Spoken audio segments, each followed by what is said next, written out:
केशव माधव गोविंद बोल, केशव माधव गोविंद बोल। हरि बोल हरि बोल हरि हरि बोल, हरि बोल हरि बोल हरि हरि बोल। केशव माधव गोविंद बोल, केशव माधव गोविंद बोल। हरि बोल हरि बोल हरि हरि बोल, हरि बोल हरि बोल हरि हरि बोल। केशव माधव गोविंद बोल, केशव माधव गोविंद बोल। एक दिन पहले आपके साथ एक शब्द पर चर्चा चली, मुक्तस्य, जो अपने स्वरूप से सर्वदा अलग है, जो अपने स्वरूप से सर्वदा अलग है। उन क्रियाओं में, उस शरीर आदि पदार्थों में अपना संबंध ना होते हुए भी कामना होना, ममता होना, आसक्ति पूर्वक अपना संबंध मान लेना मनुष्य बंध जाता है।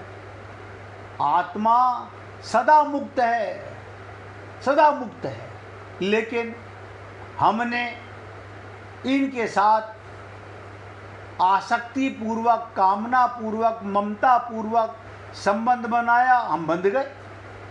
हमें कोई बांध नहीं रहा, हम खुद ही बंध जाते हैं, अर्थात पराधीन हो जाते हैं। आप किसके अधीन हो? हम पति के अधीन हैं, हम पिताजी के अधीन हैं, हम बेटे के अधीन हैं। ऐसे यहाँ पर हम लोग अपने पापी मन के अधीन हैं, मन के अधीन हैं, मन के अधीन है, अर्थात पराधीन हो जाते हैं। तो कर्म योग का अनुष्ठान करने से, ध्यान दीजिएगा, कर्म योग का अनुष्ठान करने से, भगवान के निमित्त कर्म करने से, ये अनुष्ठान है। जो कर्म करो भगवान के लिए करो। आप घर के अंदर झाड़ू लगा रहे हैं, ये यज्ञ हो रहा है। किसकी झाड़ू लगा रहे हो? भगवान के घर की झाड़ू लगा रहे हैं। बर्तन मांज रहे हो, क्या कर रहे हो? भगवान का कार्य कर रहे हैं। बस ये यज्ञ हो रहा है, ये अनुष्ठान हो रहा है, अलग से कुछ करने की जरूरत नहीं है। इससे क्या है? अवास्तविक संबंध मिट जाता है।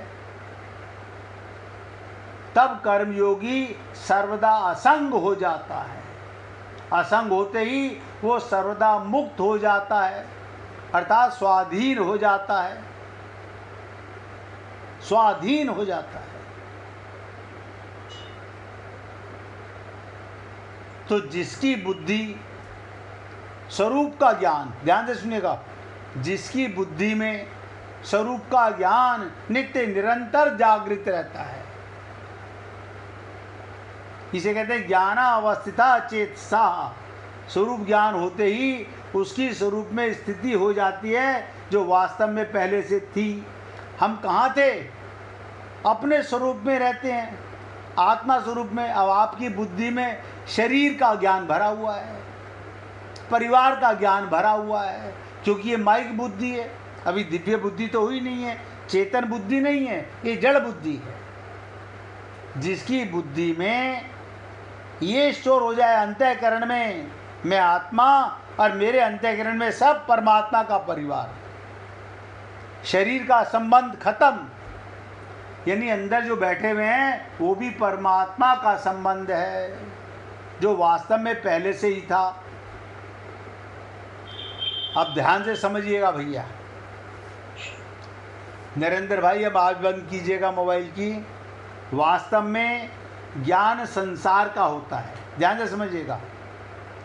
वास्तव में ज्ञान संसार का होता है, स्वरूप का ज्ञान नहीं होता, क्योंकि स्वरूप स्वतः ज्ञान स्वरूप है। आपके कारण आपके कारण आपको संसार का ज्ञान हो रहा है। आत्मा ना हो तो मुर्दे से पूछ के देखो। आप बताइए डॉक्टर साहब, अब मुर्दा क्या बताएगा?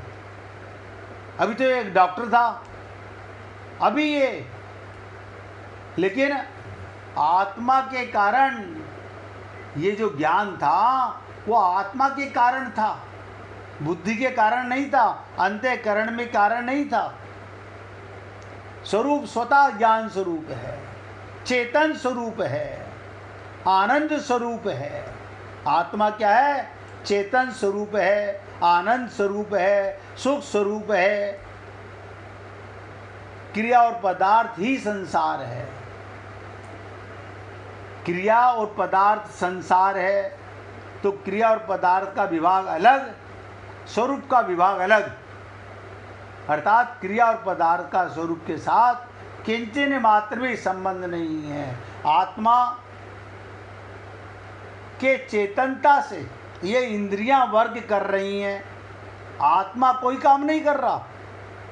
जैसे आपकी इलेक्ट्रिसिटी मीटर से आ रही है, पंखा चल रहा है, टीवी चल रहा है, मोबाइल काम कर रहा है, बैटरी बंद निकाल दीजिए, मोबाइल की बैटरी ऑफ कर दीजिए, फिर मोबाइल काम नहीं करता। इसी प्रकार आत्मा चेतन स्वरूप है।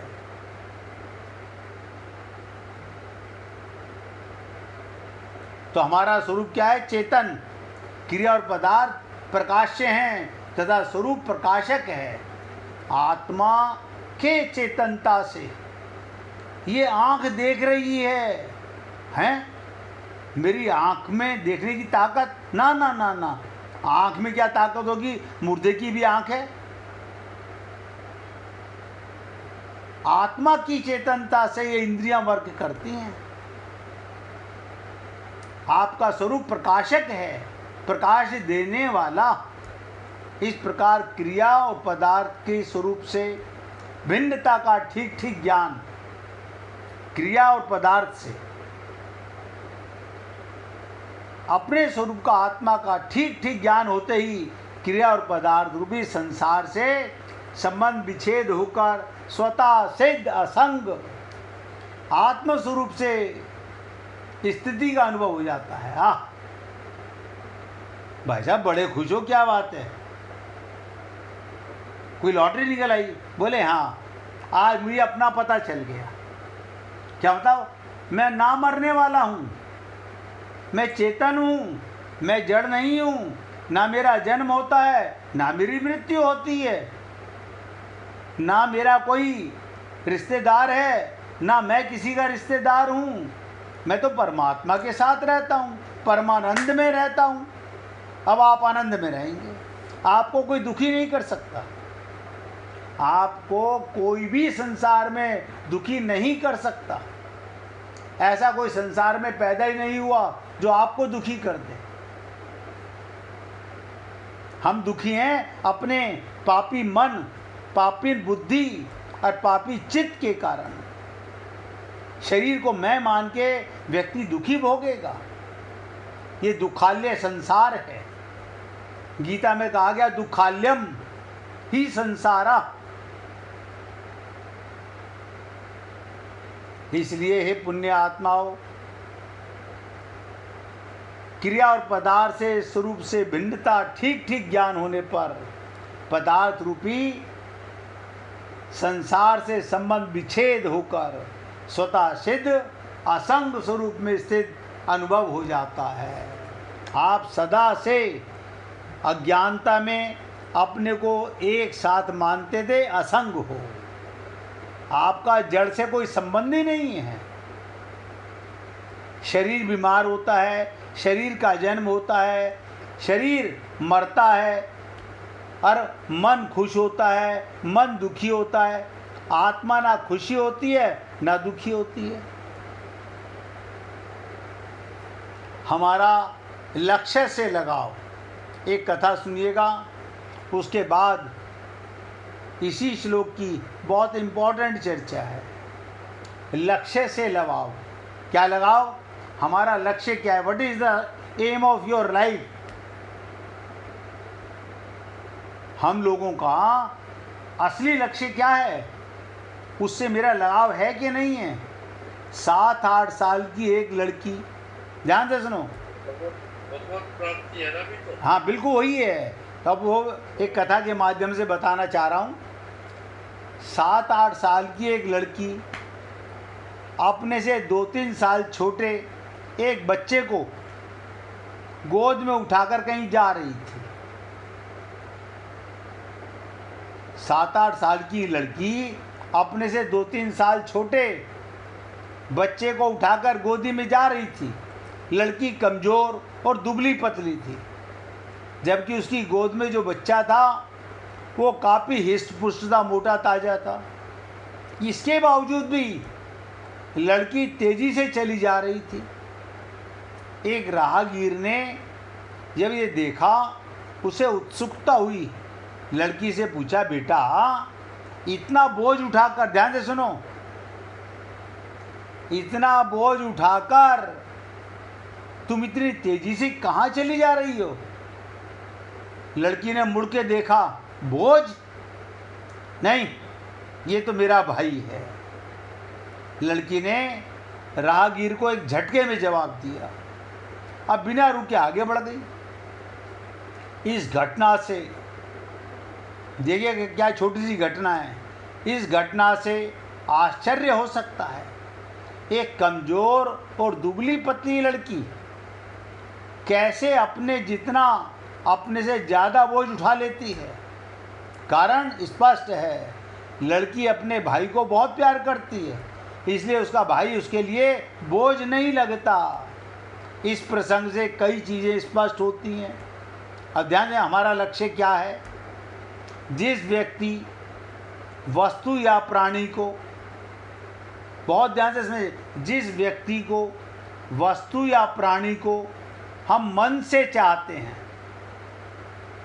जिसे प्यार करते हैं, जिसे अपना मानते हैं, वो हमें बोझ नहीं लगता। जब कोई अपने लक्ष्य से प्यार करने लगता है, जैसे अभी नरेंद्र भाई ने कहा, आत्मा की अनुभूति और भगवत प्राप्ति हमारा लक्ष्य है। जब कोई अपने लक्ष्य से प्यार करने लगता है तो उसे अपनी परेशानी नज़र नहीं आती। इसके विपरीत प्यार के अभाव में भी संसार हमारे लिए बोझ बना रहता है। इसी से हमारा जीवन भी कष्ट में हो जाता है। अपनेपन से किया गया हर कार्य हमें प्रसन्नता प्रदान करने में सक्षम होता है। बेकार का भार समझकर काम करने से आसान काम भी मुश्किल लगने लगता है। तो व्यक्ति नहीं, कार्य से भी हमें प्रेम करना सीखना चाहिए। भगवान के निमित्त कार्य करो। हमें जीवन यापन के लिए कोई नौकरी करे, कोई कला करे, कोई व्यवसाय करे, अपनाना पड़ता है। अपनी नौकरी, कार्य या व्यवसाय प्यार करना सीखना चाहिए। जीवन में खुश रहना चाहिए, आनंद पाने के लिए, अथवा अपनी अर्जित प्रतिभा का सही इस्तेमाल करने के लिए।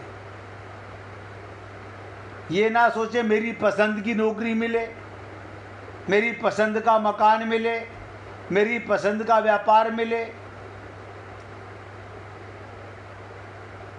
वरना रुचि में अभाव आने लगेगा। इसलिए जीवन का आनंदमय बनाने के लिए ध्यान से सुनिएगा। लक्ष्य की बात आके अब आपके और हमारे सबके लिए कथा कहाँ इम्पोर्टेंट बनती है।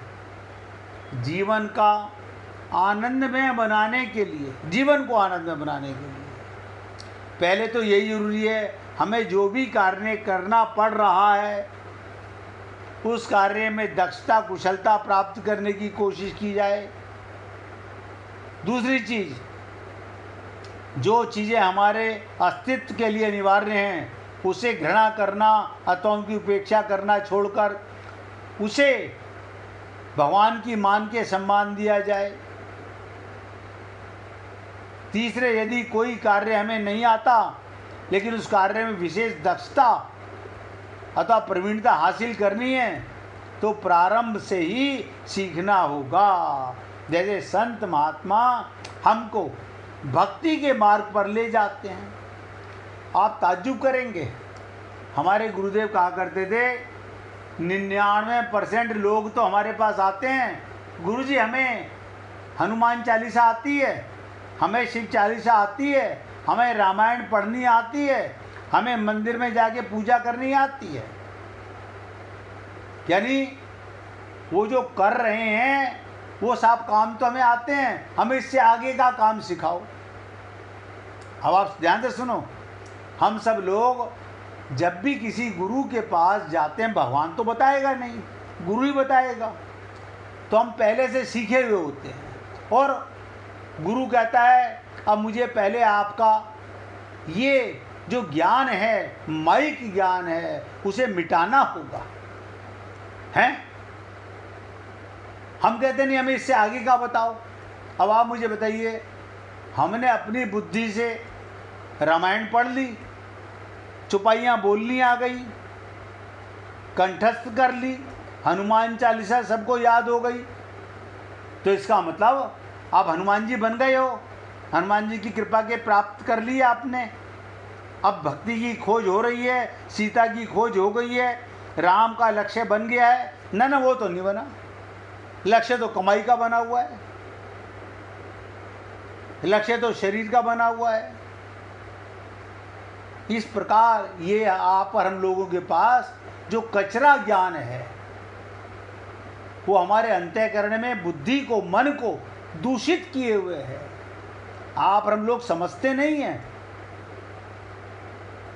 इसीलिए कहते हैं जब गुरु के पास जाओ तो अपना मन और बुद्धि ना लगाओ, उनके शब्दों को आत्मसात करो, आत्मसात करो। इससे क्या होगा? अंतःकरण शुद्ध होगा। अभी तक जो हम जानते थे वो स्वार्थ जानते थे, ये करने से, ये व्रत करने से ये काम हो जाएगा, ये पैसा आ जाएगा, अब हमारी औलाद हो जाएगी, अब हमारी बेटी की शादी हो जाएगी।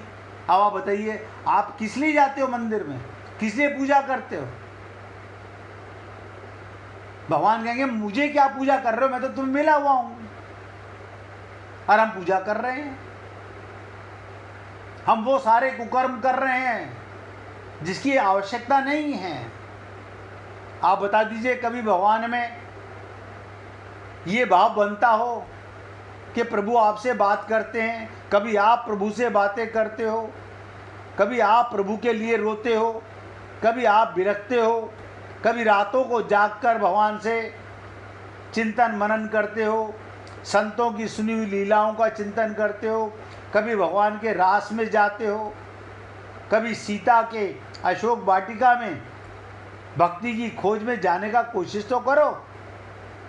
लेकिन हम तो पहले से ये सब जान करके, और वो अपने अंदर अज्ञान भरा रखा होता है, उसे मिटाना नहीं चाहते। मैं कहता हूँ जब भी भगवान की पूजा में जाओ तो कैसे जाओ? आत्मा महात्मा मान के जाओ, प्रीतम के पास जाओ। आत्मा के कारण ये इंद्रियां काम कर रही हैं। अब आत्मज्ञान से प्रीतम का जो भाव बनेगा वो प्रेम का भाव बनेगा। फिर कोई कथा नहीं, कोई रटी रटाई बातें बोलने की जरूरत नहीं। अपना प्रेम पत्र भगवान को सुनाओ, अपना भाव भगवान को बताओ, अपने मन की दशा बताओ भगवान को, अपनी अनुभूतियां बताओ भगवान को। ये रोजाना हनुमान चालीसा बोल बोल के किसे खुश कर रहे हो? किसे खुश कर रहे हो? हनुमान चालीसा का तो मतलब था कि आप भी हनुमान की तरह सब कुछ त्याग कर भक्ति की खोज करते, भवसागर पार जाते, सीता की खोज करते, भक्ति मिलती तो प्रभु राम मिलते। इसीलिए अनपढ़ को समझाना आसान होता है, पढ़े लिखे को समझाना बड़ा कठिन होता है, क्योंकि हम सब लोगों ने कचरा पहले से अंदर भर रखा है और उसी को लेकर के हम लोग गुरु के पास, बस गुरु जी आप हमारे पर कल्याण कर दो, अरे बाबा, हम तुम्हें बता तो रहे हैं परमात्मा के पाने के लिए कुछ नहीं करना। नहीं गुरुजी, हमें परमात्मा ही तो पाना है। तो हम बता रहे हैं परमात्मा मिला हुआ है, विश्वास करो। ऐसे थोड़ी आपके कहने से मिला हुआ है, ध्यान दीजिएगा। वेद कहे, गीता कहे, रामायण कहे, जो मैं कह रहा हूं परमात्मा मिला हुआ है, रामायण भी यही कह रही है। ईश्वर अंश जीव अविनाशी। भगवान कहते हैं मोह को तू क्या ढूंढे रे बंदे, मैं तो तेरे पास। हम भटक रहे हैं इधर से उधर। नित्य प्राप्त परमात्मा की प्राप्ति का अनुभव क्यों नहीं कर रहे? आप देखिएगा, जो शरीर आपको एक सेकंड भी पहले वाला नहीं मिला हुआ, मरता हुआ मिल रहा है, उसे तो आप पाल रहे हैं। और जो परमात्मा मिला हुआ है उसकी अनुभूति नहीं कर रहे। और हम लोग गुरु को नंबर देते हैं। इन गुरुजी ने हमारा कल्याण कर दिया, हमारा व्यापार चल निकला, हमारे बेटे की शादी हो गई, हमारा शरीर स्वस्थ हो गया। अब बताइए, गुरु को और बदनाम कर दिया ये बात क्या करके? जब तक व्यक्ति के काया और माया का भ्रम नहीं मिटेगा, वो भगवत प्राप्ति का, आत्मज्ञान का अनुयायी नहीं बनेगा। 1 मिनट कीर्तन करेंगे, उसके बाद बहुत इंपॉर्टेंट चर्चा है, उस पर ध्यान से सुनिएगा। श्रीमन नारायण नारायण नारायण।